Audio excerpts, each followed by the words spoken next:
Hi, and welcome to our first ever BRF Shorts On Us. We're very proud of this name. We think we're very clever. So send us some love and validate us.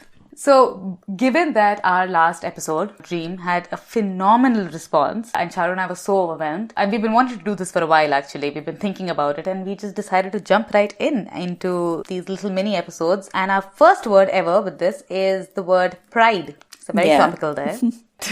So before we come to, sort of the more contemporary use of the word pride and the political use of the word pride, in its most original sense, which is in the earliest uses of the word pride, it was really not something to be proud of, ironically. And it actually carried the meaning of, as is even the case today, of someone with inordinate self-esteem or an unreasonable sense of conceit or superiority. And so in earlier uses, you would also always find the word pride used in its capitalized form because it referred to one of the 7 deadly sins. And of course, as words evolve, words also have a journey, and so pride has slowly evolved into being used in a more positive connotation. The more reasonable uses of the word pride only start beginning as a form of self-respect, start beginning to appear only in the 14th century. Okay, so you were talking about the journey that words have. And I think while pride has a relatively positive connotation these days, something that doesn't, which is in close relation to it, is the word hubris. And what that word means is excessive pride or self-confidence. And that's what it means in modern usage. But in ancient Greece, hubris was the intentional use of violence to humiliate or degrade. And obviously the word's connotation changed over time, and hubris came to be defined as an overweening presumption that leads a person to disregard the divinely fixed limits on human action in an ordered cosmos. Trust the Greeks to come up with stuff like this. At the time of Solon in the 6th century BCE, Solon was an Athenian administrator. Hubris was a crime that could be punishable by law. And what was interesting was that any citizen could bring charges against another party, as was the case also for treason or impiety. So if Jeff across the street pissed you off because he had an olive tree that, he just wouldn't prune, why won't you prune your olive tree, Jeff?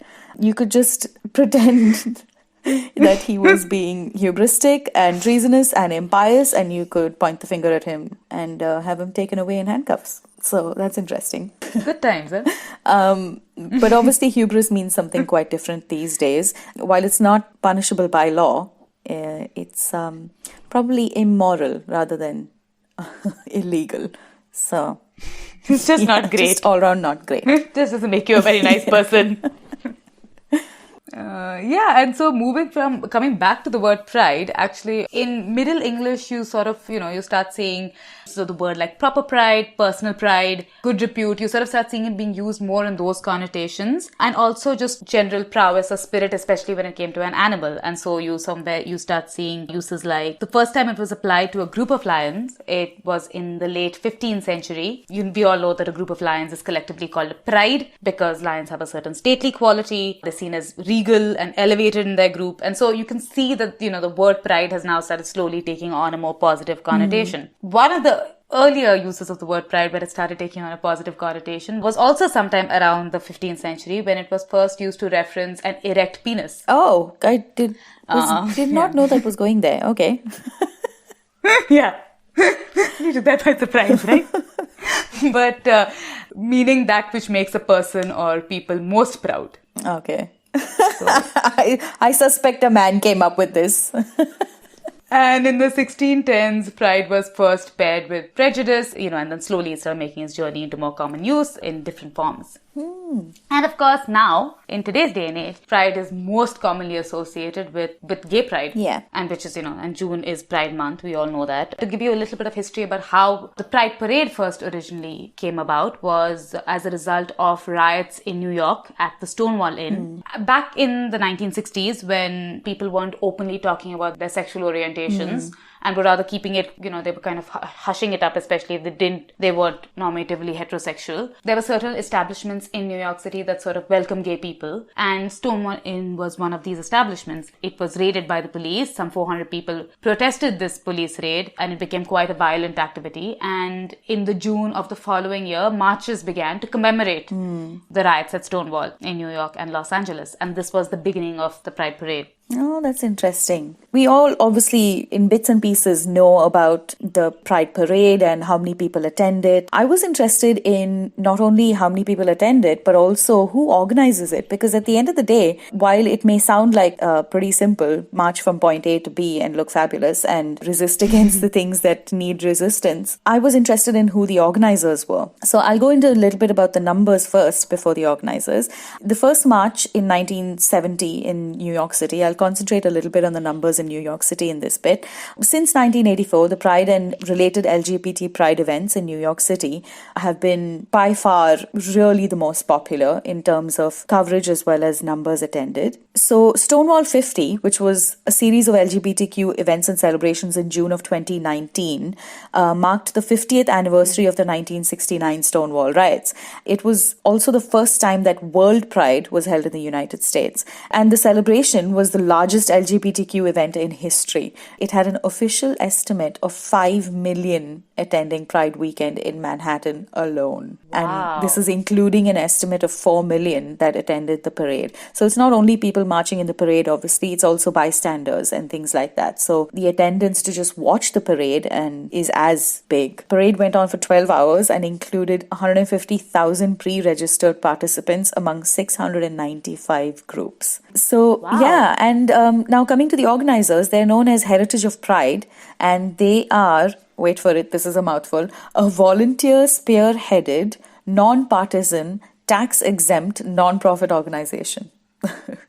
And they welcome participation regardless of age, creed, gender, and they've been in charge of the Pride parades since 1984. Oh, that's actually super interesting because I have never once thought about, I just think of it as this phenomena that just happens and everyone just comes together for it. But you're right, like it actually does take a lot. I've never really thought about the back because end. it's so much coordination and, registration and oh my God, all of these things that I would not touch with a barge pole. But good on them. Good. Well done them. I also wanted to just talk a little bit about the gay flag. Do you know what the colors represent? I didn't. I know a little bit. I didn't know what all the colors represented. So in 1978, the most recognizable symbol of gay pride, which is the rainbow flag, made its debut. The flag with its 8 colors, and now I'll rattle through the colors: sexuality symbolized by hot pink, life by red, healing by orange, the sun by yellow, nature by green, art by blue, harmony by indigo, and spirit by violet, was designed by San Francisco artist Gilbert Baker and was adopted worldwide thereafter. So apparently the year after, a 6-color flag was adopted, which is in common use today. And the colors that made it to the 6-color flag were red, orange, yellow, green, blue, with harmony being replaced by art, as symbolized by blue in the flag, and purple or violet. And this was partially because of the unavailability of some of the fabric colors. So, yeah, that's... Oh, I do not know that. That's interesting. All right. Also, in the 1960s, Pride was also associated with the civil rights movements for black rights. There was a lot of reference to Black Pride.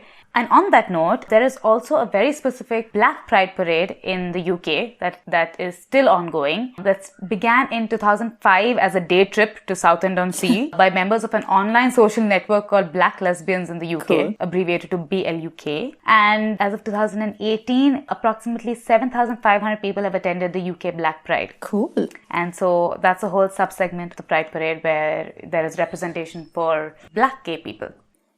Okay, and to end it on an adorable note, there is this lady called Frances Golden who has attended the New York Pride Parade for 40 years and counting. She's not missed one parade.